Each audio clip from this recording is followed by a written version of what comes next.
Para recordar un poquito del libro de Hechos, tenemos que ver una información que quizás es el corazón del libro de Hechos. Entonces, si entendemos esta información, vamos a poder entender el libro de Hechos mejor y vamos a poder acercarnos mejor. Entonces, quiero recordar esto que considero el corazón del libro de Hechos, para luego sí entrar de lleno a nuestro capítulo de hoy. Hechos es un puente, ¿sí? Es un libro maravilloso cuyo primer propósito es hacer un puente entre dos mundos totalmente diferentes. ¿Qué mundos estoy hablando? Bueno, el mundo judío y el mundo gentil. ¿Qué significa gentil? No judío. Hasta el libro, hasta la mitad de Hechos más o menos, precisamente hasta el capítulo 13, justo el que hoy nos toca, hasta el capítulo 12, es un mundo muy judío, de costumbres judías, de judaísmo, de la ley. Pero a partir de este capítulo se abre un nuevo mundo, ¿sí? Que ya no tiene a Israel como centro, sino al mundo gentil o al mundo no judío, o mejor dicho, todo el mundo. Entonces es un puente entre el pueblo de Israel y el cuerpo de Cristo. Si nosotros no tuviéramos el libro de Hechos, sería muy difícil poder entender, ¿no?, cómo podemos pasar de los evangelios y de Jesús a las cartas de Pablo. Porque en un momento no se puede comer ciertas cosas y después se pueden comer, en un momento hay que cumplir ciertos mandamientos y después no. Entonces estaríamos un poco perdidos, pero Hechos funciona como un puente entre estos dos mundos. Y también entre la misión de Jesús y la misión de la iglesia. Vamos a ver a Jesús en misión. Jesús llegó para rescatar a los suyos y ahora nos toca a nosotros también tener parte de esa misión. Recordando esto, llegamos al capítulo 13 donde comienza, ya cruzamos el puente, estamos del otro lado. Y estamos en el mundo gentil. Ya no nos vamos a centrar ni siquiera en Pedro. Pedro no va a ser el protagonista, va a ser Pablo. Ya no vamos a estar en Israel, sino es en el mundo, en las naciones. Y ya no estamos bajo la ley, estamos bajo la gracia, ¿sí? O va a haber una transición, un tiempo de transición, pero vamos a llegar a ese punto. Entonces, hoy es un domingo especial, porque cruzamos el puente. Estamos en Hechos 13 y me gustaría que me acompañaran a los 3 primeros versículos. Había entonces en la iglesia que estaba en Antioquía profetas y maestros: Bernabé, Simón el que se llamaba Níger, Lucio de Cirene, Manaén el que se había criado junto con Herodes el tetrarca, y Saulo. Ministrando estos al Señor y ayunando, dijo el Espíritu Santo: apartadme a Bernabé y a Saulo para la obra a que los he llamado. Entonces, habiendo ayunado y orado, les impusieron manos y los despidieron. Veníamos de un capítulo con varias muertes. Los que no estuvieron en el capítulo el domingo anterior se salvaron, porque vimos la muerte de Jacobo como mártir, vimos la muerte de Herodes por no darle la gloria a Dios, vimos la muerte de los guardias porque se les escapó Pedro, y veníamos de la conversión de Cornelio y su familia, y ahora lo primero que vemos es que el Espíritu Santo separa a ciertas personas para una obra, para un llamado. Y como dije, parece que es algo nuevo, algo que cambia en el libro de Hechos. Porque todo el que invoque el nombre del Señor será salvo. Eso es una buena noticia. El que invoque el nombre del Señor será salvo. Ahora bien, pregunta Pablo, ¿cómo invocarán a aquel en quien no han creído? ¿Y cómo creerán en aquel de quien no han oído? ¿Y cómo irán si no hay quien les predique? ¿Y quién predicará sin ser enviado?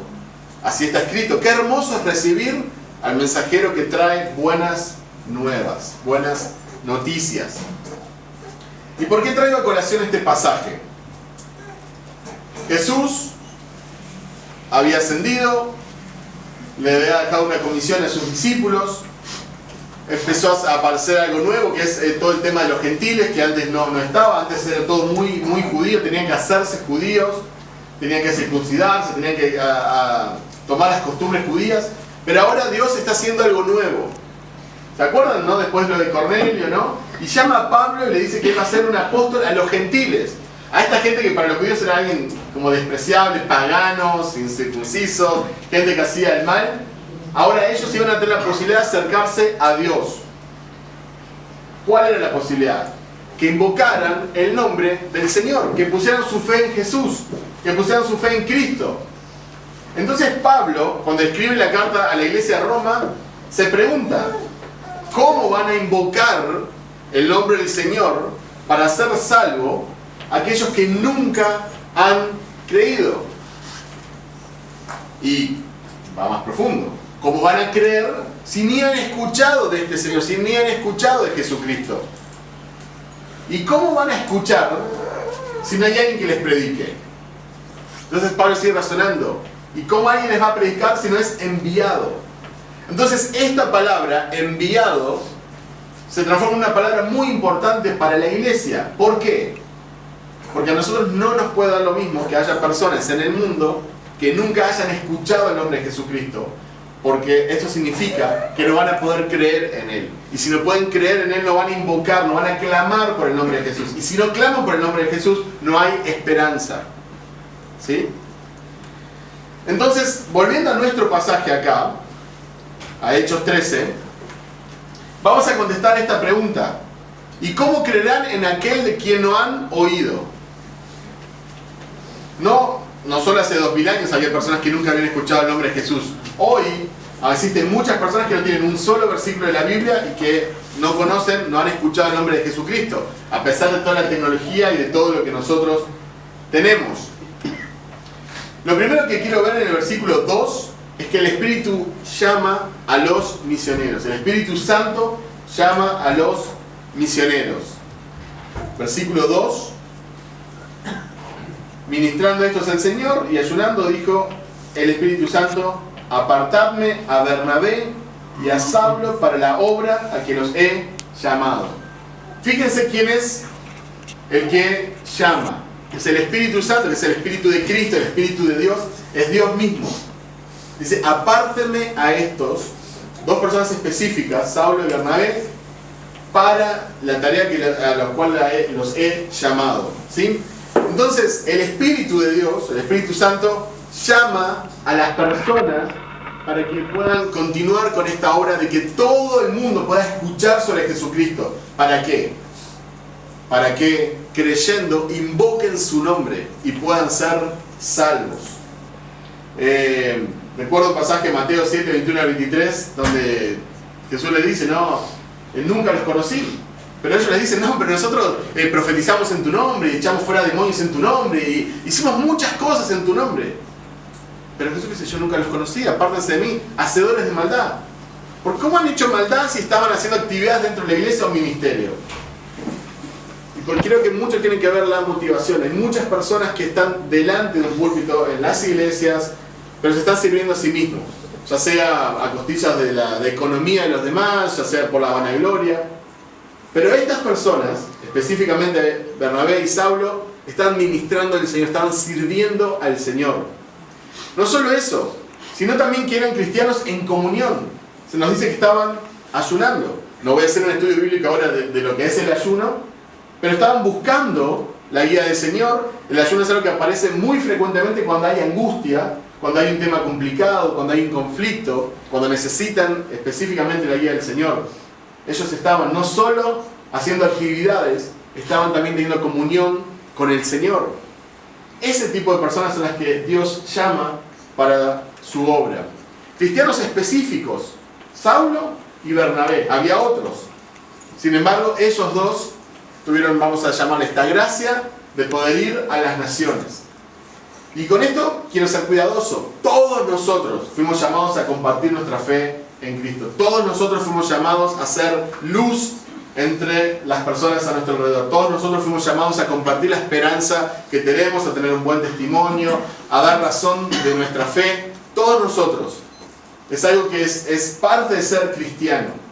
Pero hay personas específicas que la voluntad de Dios es que vayan a otra cultura, quizás a otro idioma, quizás a un lugar lejano, a compartir con personas que nunca han escuchado el nombre del Señor. Y estos dos grupos no se deberían de mezclar, no deberíamos de confundirnos. Todos debemos de compartir la fe que tenemos. Pero también debemos de ser conscientes que hay una gran necesidad que requiere personas específicas que vayan y que hagan la obra. Entonces Dios llamó a cristianos que estaban sirviendo, cristianos que estaban en comunión, pero también llamó a cristianos específicos, no llamó a todos los demás. No significa que nosotros no estuvieran sirviendo o no tuvieran comunión, pero tuvo bien llamar a Bernabé y a Saulo. ¿Qué deberíamos hacer las personas, el resto de las personas que no están llamadas específicamente? Bueno, deberíamos de sostener a aquellos que van. Deberíamos de ser parte de esa empresa, en el buen sentido, enviadora. Deberíamos de sostenerlos en oración, enviarlos, apoyarlos, orar por ellos. Y también son cristianos enviados por la iglesia, versículo 3. Entonces, habiendo ayunado y orado, les impusieron las manos y los despidieron. Fue la iglesia que los envió. ¿Y por qué digo esto que parece obvio? Porque en el cristianismo y en las misiones no existe el llanero solitario. No es que un día me levante, ahí tengo ganas de viajar, me hago la manita y me voy. Agarro la mochila, le pongo tratados y bueno, salgo a compartir por ahí. No, es la iglesia, es el cuerpo de Cristo local, el cuerpo al cual perteneces, al cual rendís cuentas, el cual te disciplina, el que te anima, el que te corrige y en el cual vos sos parte e invertís tu vida para que crezca y para que dé gloria a Dios, que te envía con una misión.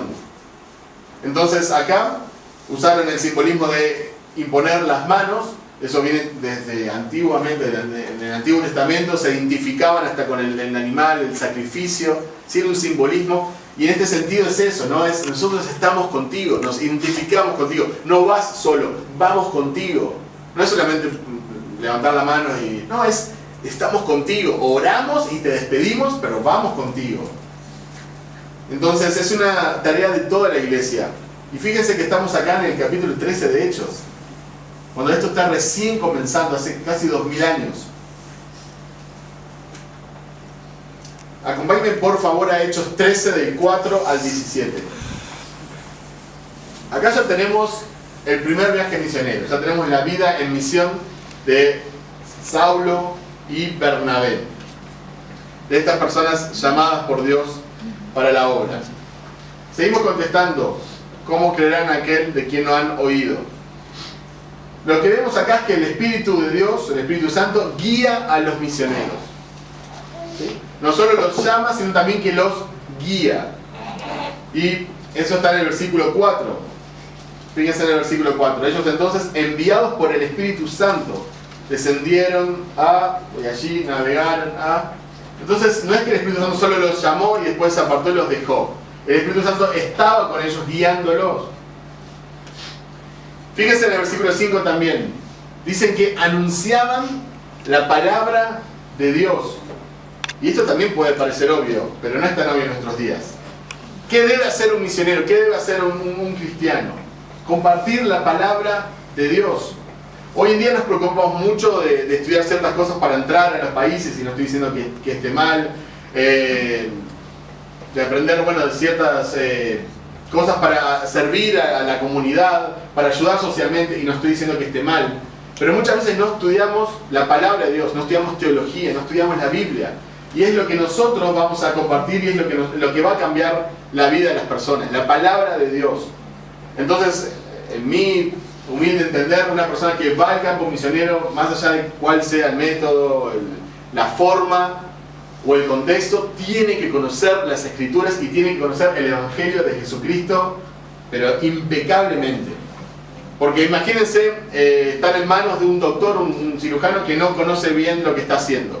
Es peligroso. Cuanto más cuando estás manejando temas del alma y de la eternidad de Dios. Entonces, ellos que hacían, anunciaban la palabra de Dios. No tenían un mensaje de automotivación, no tenían un mensaje divertido, positivo, no, anunciaban la palabra de Dios con todo lo que eso significaba. Trabajan en equipo.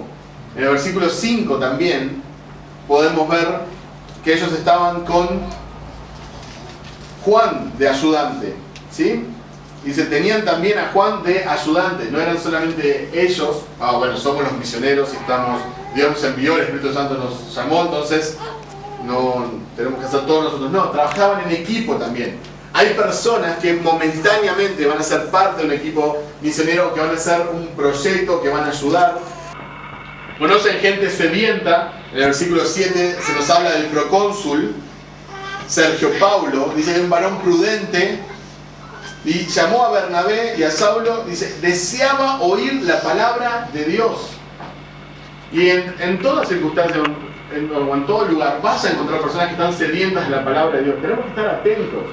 Tenemos que abrir nuestros ojos y ver, pero hay personas que están deseando de que les den esperanza, de que les digan cómo tener vida eterna, cómo tener gozo, cómo tener paz. Y nosotros como cristianos somos las personas encargadas de poder compartir esa esperanza con ellos. Enfrentan oposición. Los primeros misioneros que salieron ya enfrentaron oposición. Fíjense los versículos 6 y 8. Y habiendo atravesado toda la isla hasta Pafos, hallaron a cierto mago, falso profeta judío llamado Barjesús. Versículo 8. Pero les resistía Elimás, el mago, pues así se traduce su nombre, procurando apartar de la fe al procónsul. No conocemos mucho de él, pero era una persona malvada, que quería apartar de la fe al procónsul y no quería que escuchara. Entonces estaba en oposición con los misioneros, estaba en oposición con los cristianos. Dios nunca nos prometió que no íbamos a tener oposición. Al contrario, podemos encontrar muchas características en la Biblia de que vamos a enfrentar oposición. Entonces, no solo es para que el día de mañana quizás Dios esté llevando a otro lugar, sino también como cristianos acá, vas a encontrar oposición. En tu trabajo, en tu escuela, en los estudios, en tu barrio, vas a encontrar oposición. En tu familia puedes encontrar oposición. Aún en el seno íntimo de tu hogar podés encontrar oposición. Pero esto está desde el principio. Hay personas que parece que tienen un llamado de más allá para oponerse a las cosas de Dios. Pero nosotros tenemos que seguir adelante. El Espíritu llena a los misioneros. El Espíritu Santo llena a los misioneros. Versículo 9 dice: entonces Saulo, que también es Pablo, lleno del Espíritu Santo, fijando en él los ojos, ¿no? Y ahora va a atender esta circunstancia, este problema. Elimás, Barjesús, o sea, la misma persona, estaba haciendo problemas. Bueno, ahora se va a encargar. Pero ¿cómo lo hace? Lleno del Espíritu Santo, lleno de Dios. Pero recuerden quiénes son Saulo y Bernabé.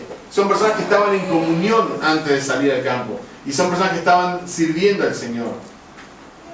Entonces, ¿cómo no van a estar llenas del Espíritu Santo? Si son personas que están orando, que están escudriñando las Escrituras, que están ayunando, que están pasando tiempo con el Señor, que están sirviendo, que están en los negocios del Señor, en los asuntos del Señor.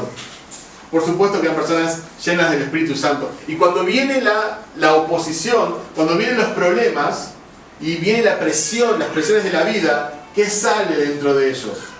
Y bueno, sale su comunión con Dios, porque es lo que están llenos. ¿Qué sale de vos cuando vienen los problemas de la vida? Cuando viene la oposición, la confrontación, el problema, ¿qué sale de vos? Saulo y Bernabé estaban llenos del Espíritu Santo. Fíjense en los versículos 10 y 11, cómo confrontan con claridad. Y vamos a ver palabras muy duras. No parecerían que van de la mano con llenos del Espíritu Santo. Pensaríamos que diría otra cosa, pero fíjense lo que dice versículos 10 y 11. Oh, lleno de todo engaño y de toda maldad, hijo del diablo, enemigo de toda justicia, ¿no cesarás de trastornar los caminos rectos del Señor? Ahora pues, he aquí, la mano del Señor está contra ti y serás ciego y no verás el sol por algún tiempo. Inmediatamente cayeron sobre él la oscuridad y tinieblas. Fíjense estos hombres llenos del Espíritu Santo, cómo tratan a este inconverso. Lo más suave que le dice es hijo del diablo. Digo, para arrancar, ¿no? Nos llama la atención para nuestra cultura, lleno de todo engaño y de toda maldad, hijo del diablo, enemigo de toda justicia. ¿No te cansás de trastornar los caminos rectos del Señor? Ahora, no estoy diciendo que nosotros tenemos que agarrar a la suegra y decirle, no estoy diciendo. Yo sé que algunos tienen ganas, pero Lo que veo acá en la palabra de Dios es que ser lleno del Espíritu Santo, lleno de Dios, ¿sí?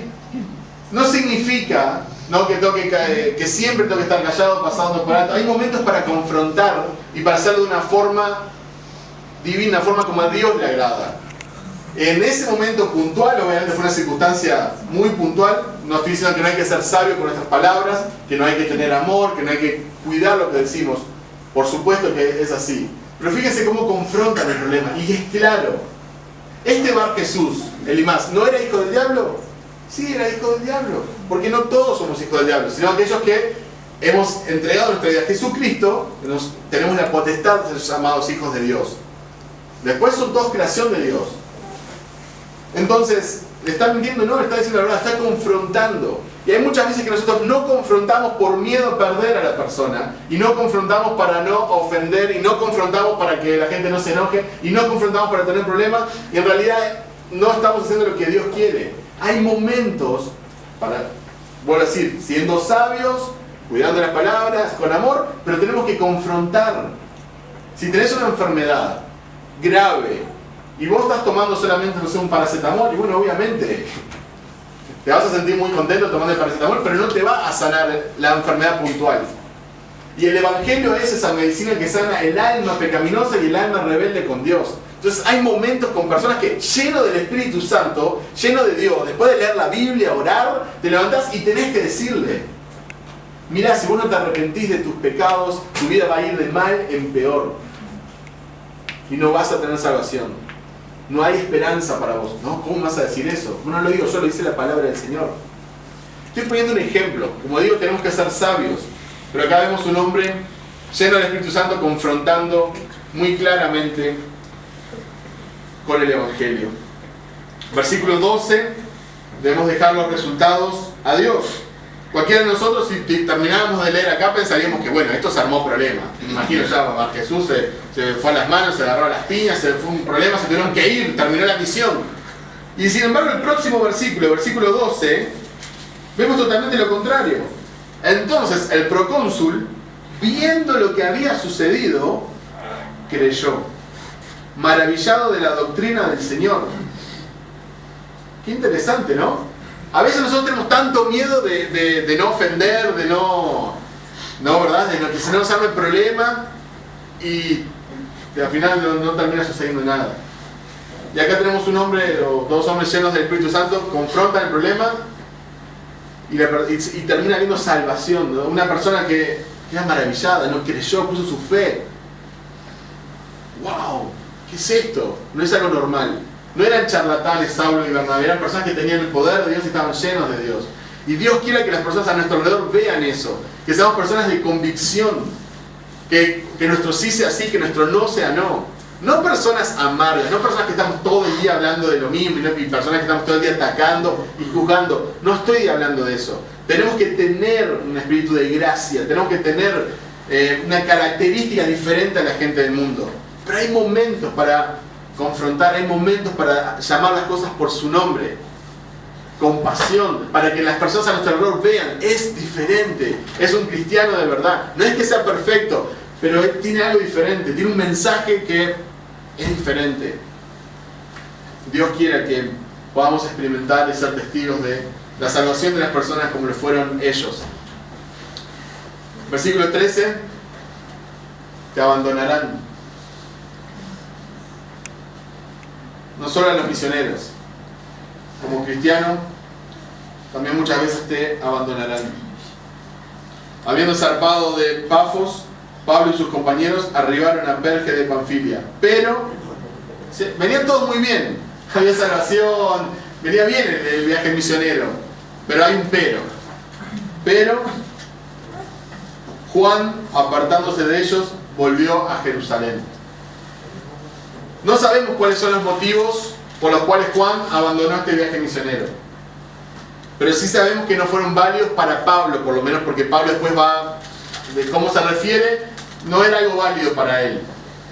Esta misión no fue abortada, no es que destruyó la misión, se tuvo que volver a casa, no, siguió todo, solo sin él. Pero más adelante causó problemas entre Pablo y Bernabé. y en la Biblia nos va a hablar de ese conflicto. Más adelante en el tiempo, bueno, parece que se subsana este problema y Juan vuelve a lo que mencioné, y termina siendo un gran compañero de Pablo. Pero un momento donde Pablo dijo, no, a mí no me lo traigas más. A este viaje misionero no lo quiero, porque el otro nos dejó tirados.